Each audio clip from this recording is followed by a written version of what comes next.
Oke, Assalamualaikum warahmatullahi wabarakatuh. Eh, ini adalah pertemuan kita yang keenam untuk mata kuliah ekologi perairan. Sebelumnya Bu Leli mau minta maaf sekali karena hari ini Bu Leli tidak bisa mengajar secara langsung di kelas karena ada tugas, yaitu Bu Leli harus menjadi tim penilai AMDAL untuk pembangunan kantor Pemkab yang berada di bekas rumah sakit lama. Oke, jadi tanpa mengurangi nilai atau value dari pertemuan hari ini, Bu Leli minta izin untuk memberikan kuliah lewat video yang Bu Leli unggah di YouTube. Yang isinya juga masih sama persis yang akan Bu Leli sampaikan jika melakukan kuliah langsung. Oke? Ini tak bayangkan ya, biasanya di sebelah sini ini ada Abror, kemudian ada Febri, kemudian ada Aldo, terus di sini ada Bowo, kemudian di sini ada siapa? Novan, terus ada Mas Koko, terus satu lagi siapa? Kevin, terus di sana nanti terakhir datang Dewi sama Kevin gitu di ujung-ujung ya. Boleh udah bayangin kayak gitu. Anggap saja ini kuliah di ruangan seperti biasa ya. Oke, uh, kuliah hari ini sebenarnya gongnya sih. Bu Leli sebenarnya juga merasa sayang kok kenapa harus nyampein kuliah lewat secara daring gitu ya. Padahal ini adalah inti yang harus kalian, salah satu keahlian yang harus kalian kuasai setelah lulus dari ilmu lingkungan besok. Oke, komunitas biotik dalam ekosistem. Ingat kan apa itu komunitas? Komunitas merupakan kumpulan dari populasi-populasi yang di dalamnya kemudian akan terjadi interaksi, baik itu antar populasi satu dengan populasi yang lain maupun antar individu-individu dalam populasi itu sendiri. Konsep komunitas biotik ini yang harus kita ketahui atau kita pahami bersama bahwa organisme itu tidak bisa hidup sendiri. Tapi mereka harus hidup secara bersama-sama dengan organisme lain, baik sejenis maupun tidak sejenis di suatu habitat.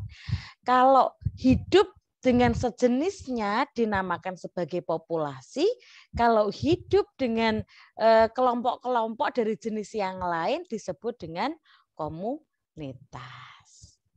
Apa itu komunitas biotik? Komunitas biotik merupakan kumpulan populasi yang menempati suatu habitat tertentu dan terorganisasi sedemikian rupa sehingga memperlihatkan sifat tambahan dari sifat individu atau populasi sebagai satu kesatuan.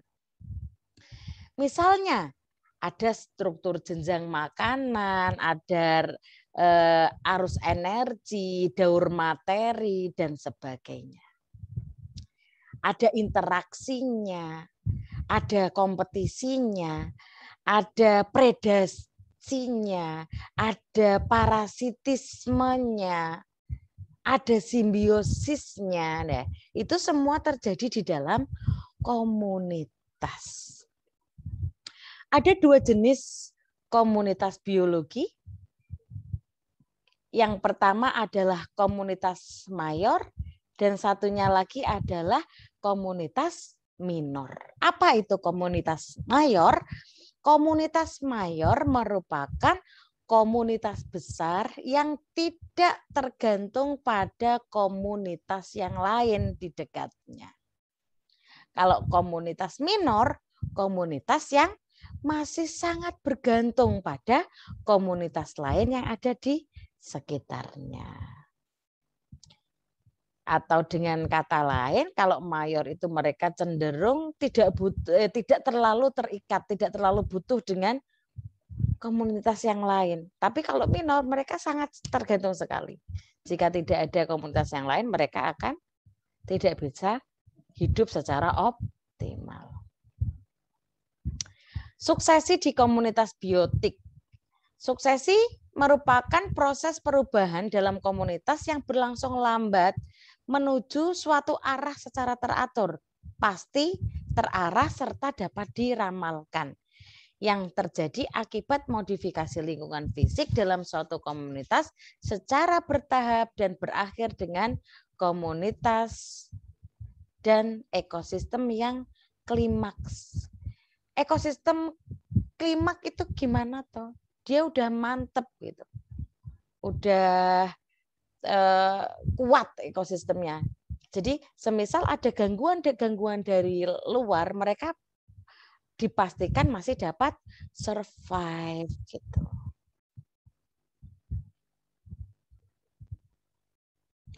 Stabilitas komunitas berhubungan dengan konsep keseimbangan spesies dari awal suksesi sampai pada stadia yang stabil.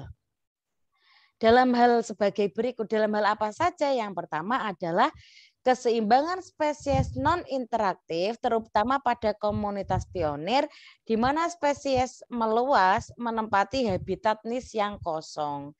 Jadi untuk membentuk komunitas yang stabil,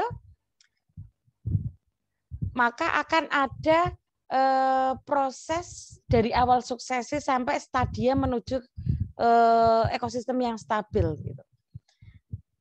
Diawali apa? Yang pertama ada keseimbangan spesies yang non interaktif, terutama pada komunitas pionir. Pionir itu apa toh?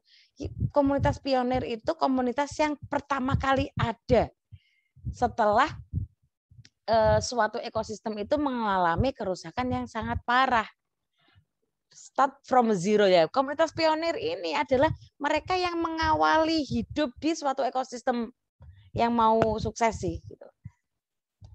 Kemudian keseimbangan spesies interaktif. Terdapat pada komunitas yang terdiri dari spesies non interaktif dan yang interaktif. Spesies interaktif dia mempunyai adaptasi niche yang serupa dan kemudian membentuk grup ekologi. Kemudian berkembang menjadi keseimbangan spesies asortif. Apa itu? Yaitu ketika masing-masing akan membentuk grup yang cocok dan stadia ini ditafsirkan sebagai interaksi antar spesies yang telah melahirkan kombinasi yang berlangsung dalam kurun waktu lama dan umurnya akan panjang.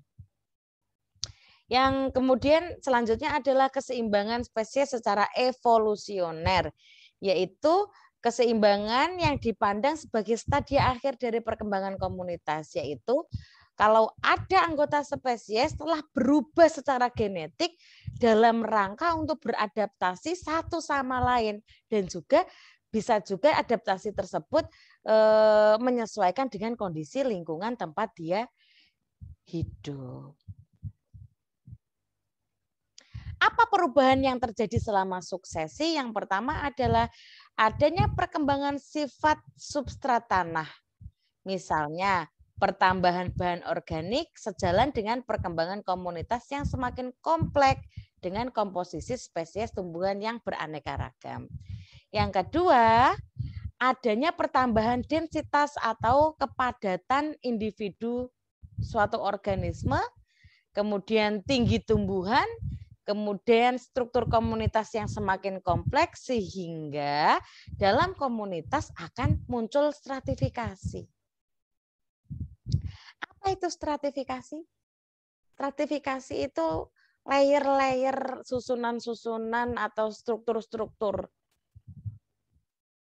dari yang menempati posisi paling atas sampai paling bawah atau sebaliknya dari bawah sampai ke atas. Yang ketiga, adanya peningkatan produktivitas komunitas sejalan dengan perkembangan komunitas dan perkembangan substrat.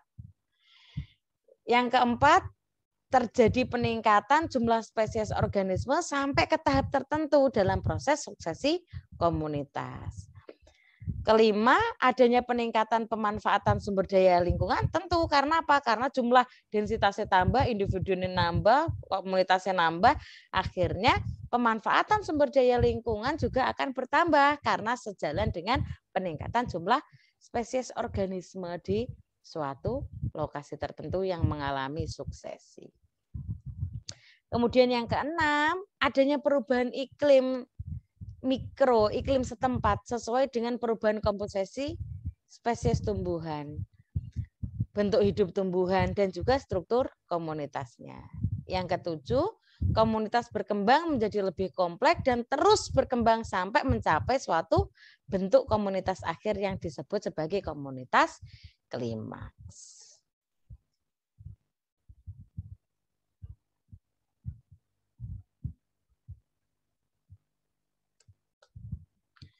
Ada beberapa tahapan suksesi. Yang pertama adalah nudasi. Nudasi merupakan suksesi dimulai dengan terjadinya gangguan terhadap komunitas biotik, baik itu akibat dari tekanan naturogenik maupun antropogenik. Naturogenik itu yang disebabkan oleh alam secara alami, dan ada juga tekanan yang disebabkan oleh aktivitas manusia. Setelah nudasi, setelah ada gangguan, akhirnya proses tahapan selanjutnya adalah invasi. Apa itu? Adalah datangnya bakal kehidupan, bukan datanya ya ini ya. Datangnya bakal kehidupan, munculnya satu cikal bakal kehidupan, berbagai spesies organisme di suatu daerah baru dan menetap di daerah baru. Yang dapat berupa buah, spora, telur maupun larva. Asalnya dari mana, Bu? Apakah langsung simsalabim abrakadabrak? Enggak. Bisa jadi terbawa angin, terbawa aliran air atau banjir, terus terbawa oleh manusia yang datang tanpa sengaja atau terbawa oleh hewan, bisa jadi. Nah, umumnya tumbuhan merupakan organisme pionir. Biasanya apa organisme pionir dalam proses suksesi? Yaitu lumut, kera, atau lichens. Terus, apakah hewan bisa sebagai pionir? Karena hewan itu posisinya dia sebagai konsumen, biasanya yang berfungsi sebagai pionir adalah tumbuhan karena mereka sebagai produsen yang menyediakan pakan untuk organisme lain. Sedangkan hewan biasanya mereka bisa herbivor, karnivor maupun parasit, hidupnya dia bergantung pada tumbuhan yang berfungsi sebagai sumber makanan atau habitat hewan tersebut. Invasi akan sempurna jika dia melalui 3 tahapan, yaitu dia pindah dulu migrasi, kemudian melakukan penyesuaian, kemudian melakukan agregasi. Apa itu agregasi? Agregasi itu adalah berkumpulnya bagian-bagian yang terpisah. Artinya setelah mereka melakukan migrasi atau pindah, kemudian menyesuaikan diri, lalu mereka akan bertemu dengan individu dan populasi-populasi yang lain. Gitu. Yang terakhir, tahapan suksesi adalah bukan yang terakhir ya. Ini yang ketiga, kompetisi dan reaksi. Jadi individu suatu organisme akan cenderung meningkatkan jumlahnya karena proses pertumbuhan dan perkembangbiakan. Mereka ini kemudian akan bergabung dalam suatu wilayah. Kompetisi, apa itu kompetisi? Kompetisi itu rebutan gitu. Karena akan sangat alami ketika dalam suatu populasi, maka individu-individu yang ada di dalam populasi itu pasti punya kebutuhan yang sama, baik itu untuk pakan, untuk tempat tinggal, untuk fungsi reproduksi dan sebagainya. Nah, karena kebutuhannya sama, akhirnya terjadilah kompetisi.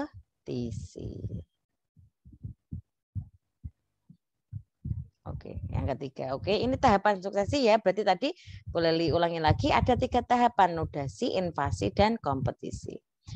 Lalu tipe suksesi ada 2, ada suksesi primer dan suksesi sekunder. Suksesi primer terjadi apabila komunitas asal mengalami gangguan yang mengakibatkan hilangnya komunitas asal secara total. Semuanya hilang, blas dari lokasi tersebut. Dan akhirnya terbentuklah habitat baru. Misalnya akibat naturogenik atau bencana alam seperti longsor, gunung meletus, tsunami, Atau juga bisa karena antropogenik. Misalnya apa? Pembangunan jalan, penambangan, pembukaan area baru untuk budidaya, dan sebagainya. Yang kedua adalah suksesi sekunder. Apa itu suksesi sekunder? Suksesi sekunder terjadi apabila komunitas ekosistem terganggu baik secara alami maupun akibat antropogenik, di mana gangguan tersebut tidak mengakibatkan kerusakan secara total, hanya atau masih menyisakan kehidupan di suatu habitat tertentu. Impact-nya apa? Kalau ini rusaknya tuh total, kalau ini rusaknya nggak total, hanya sebagian. Kalau ini pemulihannya, suksesinya butuh waktu yang sangat lama. Kalau yang ini waktu suksesinya akan berlangsung lebih cepat.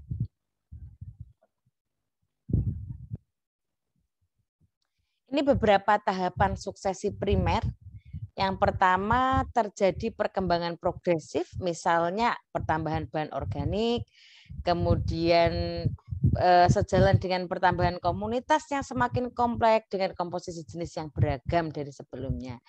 Kemudian akan terjadi pertambahan kepadatan dan kompleksnya struktur komunitas. Yang ketiga akan meningkatkan produktivitas yang sejalan dengan perkembangan komunitas. Yang keempat, akan meningkatkan keragaman jenis sampai pada tahapan tertentu yang diikuti dengan pemanfaatan sumber daya lingkungan. Otomatis jumlah sumber daya yang dimanfaatkan juga akan semakin besar karena komunitasnya semakin banyak, populasinya semakin banyak. Yang kelima adalah perubahan iklim mikro sesuai perubahan komposisi jenis dan struktur komunitas. Dan yang terakhir adalah komunitas akan berkembang menjadi lebih kompleks dan membentuk ekosistem yang stabil.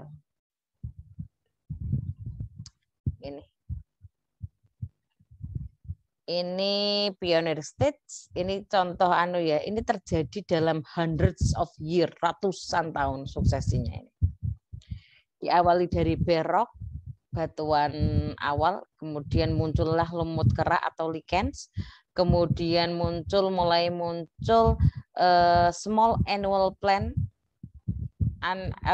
annual tanaman lichens tahunan yang berukuran kecil, kemudian perennial herb dan grasses, muncul herb dan rerumputan, semak, perdu dan rerumputan, kemudian ini mulai muncul tanaman yang lebih besar, pohon tapi pohon yang batangnya tidak terlalu besar, kemudian semak, perdu dan sebagainya ini mulai muncul lebih banyak. Ini masuk ke intermediate stage, dan yang terakhir ini adalah komunitas klimaks yang ditandai dengan sudah muncul pohon-pohon yang mereka punya kanopi, terus ukurannya besar, kemudian bisa memberikan naungan terhadap organisme yang hidup di bawahnya. Ini area pertumbuhan. Yang kedua, gangguan seperti kebakaran menyebabkan semua organisme habis. Kemudian api menghancurkan vegetasi, api meninggalkan tanah yang kosong tapi tidak hancur, rumput dan tanaman herba lainnya tumbuh kembali terlebih dahulu. Semak dan pohon kecil mulai menjajah di area ini.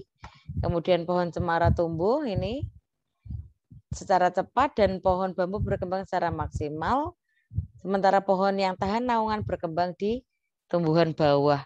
Yang kedelapan, pohon cemara berumur pendek dan tidak teloran akan mati karena pohon gugur besar lebih besar dari mereka.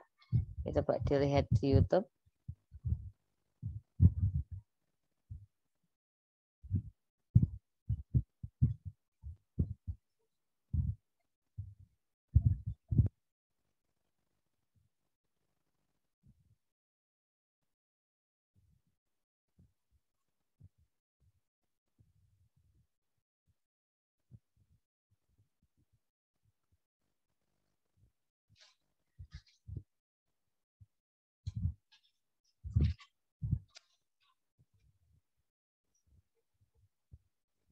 Ini lahan hijau awalnya habis terbakar, menyisakan bebatuan, ya kan? Ini habis semuanya.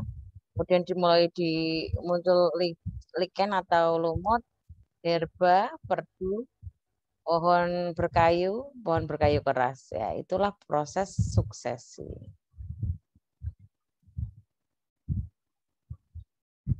Dilanjutkan ya.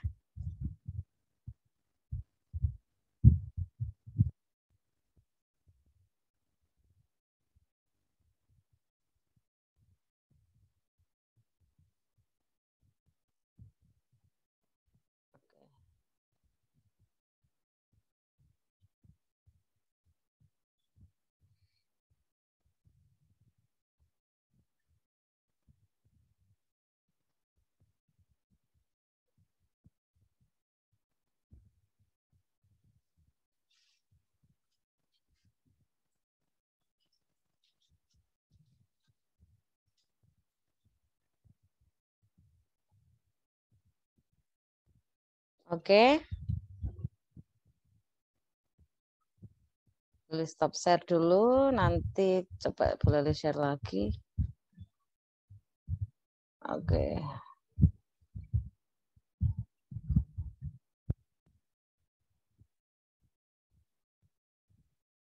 Iya, tadi sampai sini. Ini proses suksesi pada font atau kolam yang awalnya kosong, cuma kolam nggak ada kehidupannya, verbatim ini istilahnya ya.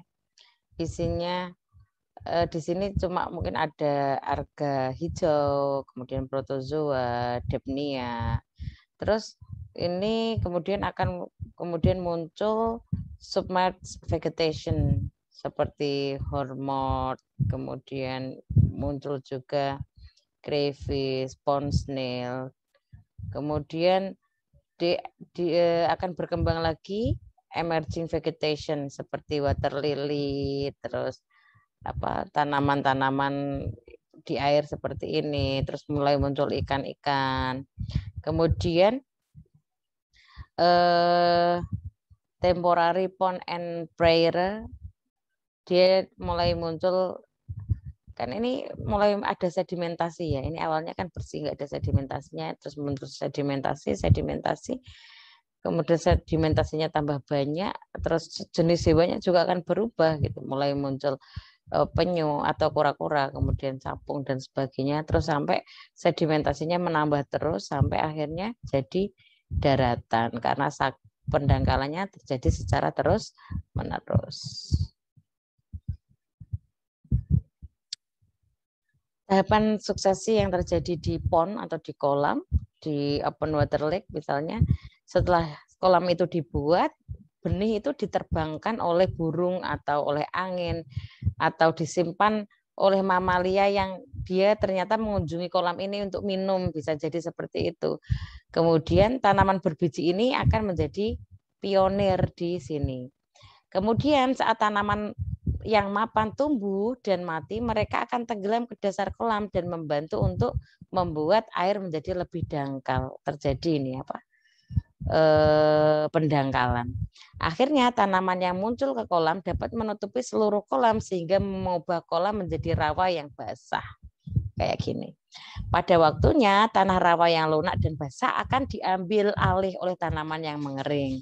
Akhirnya ini semakin banyak terjadi pendangkalannya, akhirnya semuanya ketutup sama sedimen, terus jadi daratan baru, kolamnya hilang, cekungannya hilang. Bila itu terjadi, berarti kolam telah berhasil menjadi ladang atau padang rumput. Saat kehidupan tanaman dan kondisi tanah berubah, satwa liar yang tertarik ke area tersebut juga akan berubah. Ya, ya iyalah, ya kan? Akan berbeda ketika ini berupa perairan, yang satwa liar yang akan datang ke sini juga akan berbeda ketika ini menjadi daerah daratan. Suksesi primer dan suksesi sekunder jika disandingkan kayak gini. Kalau suksesi primer butuh ratusan tahun, suksesi sekunder mungkin butuh lebih waktu yang lebih singkat karena di suksesi primer ini tidak ada sama sekali di awal itu yang tertinggal gitu, makhluk hidup yang tertinggal.